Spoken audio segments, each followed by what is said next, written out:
maybe they're going to put it on the market, have some open houses, and find a buyer and get it to close. So we'll leave it at 2 months. Some of the next few fields we'll come back to. It's data that the system is giving back to you.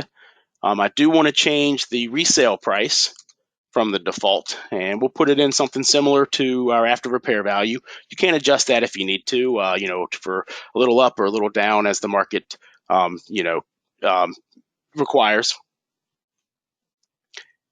And then finally, we've got a projected cost of sale for your investor, if that's you, or for your investor if you're wholesaling.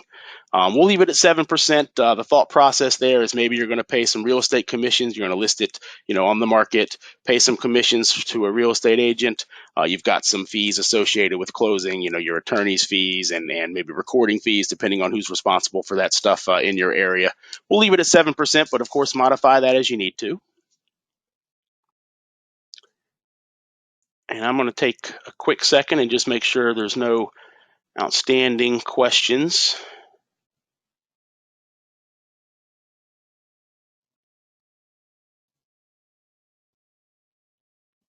I think we're good.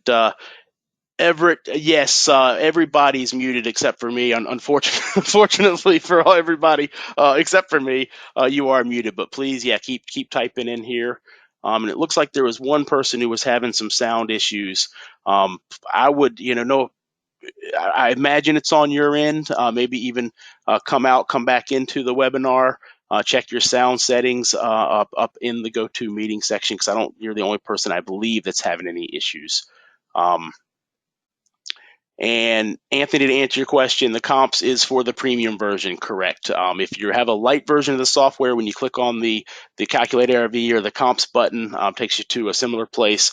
It'll help load up a Zillow page for you if we can find it, where you can kind of go outside of our system and find comps, but you won't have access to pull those in automatically.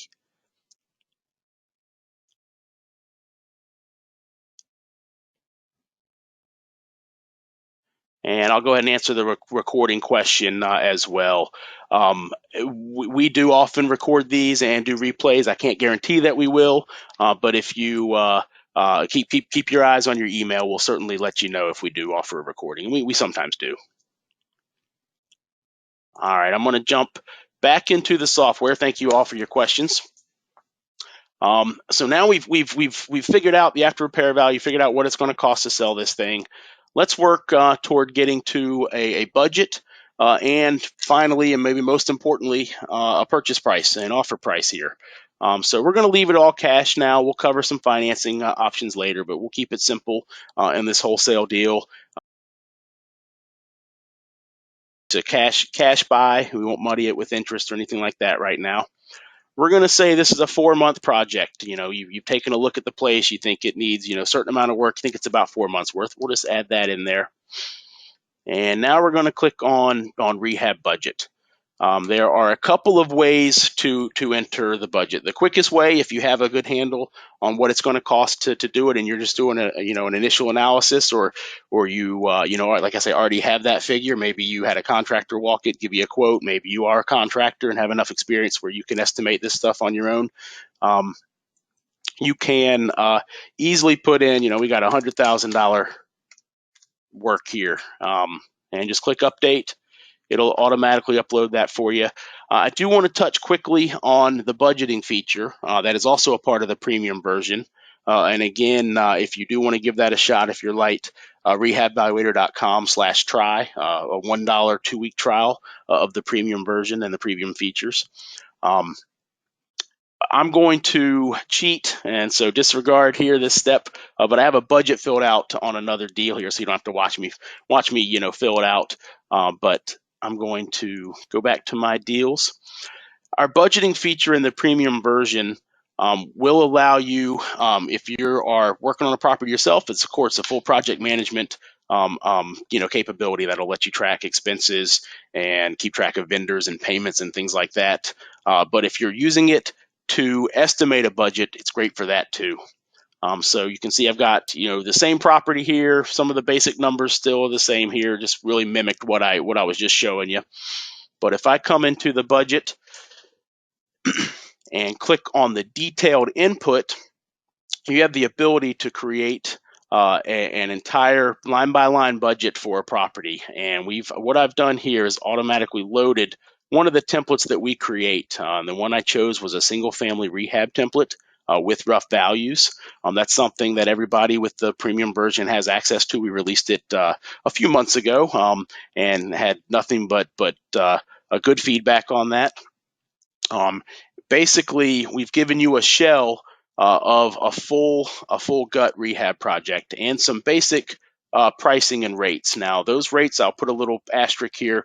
Those rates are based on Daniel, my boss's experience here in Richmond, Virginia, and pre the lumber price explosion. So definitely, and we'll touch on how to do it, but we want you to modify these rates for your market and the current time because they do change.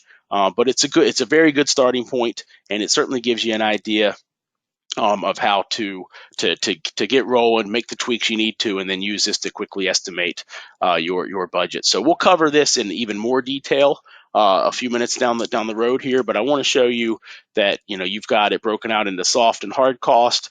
Full, demolition, framing, plumbing, HVAC. You got roof, flooring, installation, you name it. Everything line by line, how much it's going to cost, and some basic rates based on the square footage of the property. That's automatically calculated a budget for you if we have enough information there. So lumber for a gut, we're estimating at $4 and a quarter per square foot. We know that the house is 1,752 square feet.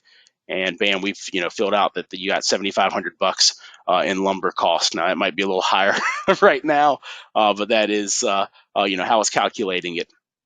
Not everything's based on the total square footage. Some things are not based on that at all. A survey, is a flat rate across the board, so you just have a $300 flat rate. So you can do it like that. Some things are not based on the total square footage, but on a smaller value. So I'm going to come down to flooring and pick on it, for instance. We've got some hardwood flooring materials at $4 a square foot. Now, how did it calculate that? It doesn't, right now you don't know how many square feet the hardwood floors are, but if you click more here, you can tell our system, how much, this is a 1,700 square foot home. We've got 1,000 square feet of hardwood floors. We fill that out. You've got, 100 square feet of concrete, 20 squares for the roof, whatever it may be. If you fill those out, you can have a test down here. You can add your own line item, and that'll show up in this drop down box. So you can, put in, any details for a property that you want. And if you enter those values, it'll automatically determine that you've got $4,000 worth of hardwood flooring material that you need to buy, and you've got labor costs. So it's a full line by line budget. If you don't need a certain aspect of this, you can click an X and it'll take it right out of the system. You can move stuff up or down with the arrows. On the left hand side, if you click on a orange check box or plus box, it'll open up a new group budget group item, and if you click on a blue one within a group, it'll open up a new line item. So you can tweak this, add and remove as you need to on any particular property. And you can also tweak and save it as your own template, which we suggest you do. Again, we'll cover this in much more detail a little bit in a few minutes, but did want to show you how the system can help you estimate repairs very easily. We've seen folks who create templates, as detailed as this, or use this one itself and do it. I've also seen a lot of folks successfully make a very simple budget that they use for estimating repairs. You might have a small kitchen remodel value, a medium size or large, or full luxury kitchen, or a more modest kitchen, rehab or whatnot, that just have a simpler budget. Either way, whatever works for you best with your experience and what information you have, the system will work, and you can tailor it to work for you. But it is helpful to have this, especially if you don't, have the experience walking properties. Or estimating things on the fly. You can use, the help of the system and some of the knowledge that we've shared with you to get there. I am going to go back and pull a little magic trick again, go back to my original property that we started with, our Fast Track September deal. And we're just going to keep it at a flat $100,000 to keep the math simple here on how we get to a purchase price. And again, if you have questions about the budget, I'm going to cover that in much more detail, especially from a project management standpoint here in just a few minutes down the road. We are now on to our last section, which is regarding the purchase price and some of the costs associated with buying and holding that property for the life of the rehab project. So we have holding cost here. I'm going to click the gray button.